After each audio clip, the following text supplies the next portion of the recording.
Look, you've got Irish heritage, obviously. Moroney, very Irish. The mare's out of Ireland, bought from Lady O'Reilly. How did you come by that? I wouldn't have thought she'd want to part with a horse that good. Yeah, look, I think she's got quite a few horses around her, and she's been trading quite a few of late, and just lucky that my brother Paul was over there, and just right place at the right time. Cheap buy? And she was not cheap by any means, but I think hopefully after Tuesday she'll be very cheap. Okay, then the most expensive purchase you've ever had in your stables? I'd say probably would be, yeah, most expensive horse to come through our stable. But look, just if you go on the sales results since we bought her, the yearling sales have been up 38%, the horse and training sale was up about 30%. And we're presuming that the broodmare sale is going to be the same there. Things have really taken off, and I think it'll work out that she's going to end up a cheap buy. I've got to ask you too, you know what it's like to win a Melbourne Cup? In fact, almost Quinelladin in 2000, Brew of course winning. That experience, you've had a few tries since with European horses. You look quietly confident. Just looking at you, I get a feel that you're maybe a little optimistic this year.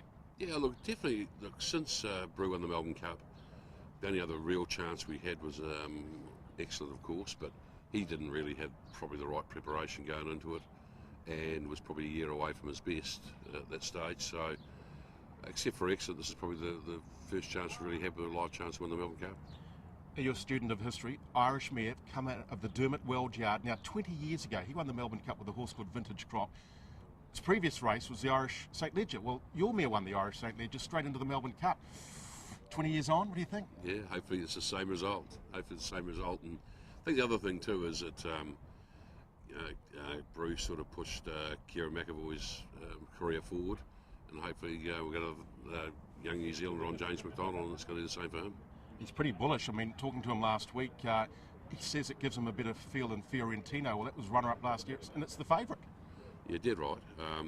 He's had a couple of rides on it now, and I know he's been really impressed with us. So just hope he's right. And when you get these horses, I've only had it for the last 15 days going to the Cup.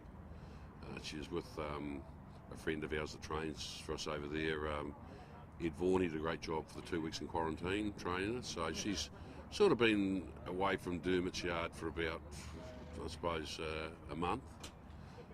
Does he get a co-trading credit?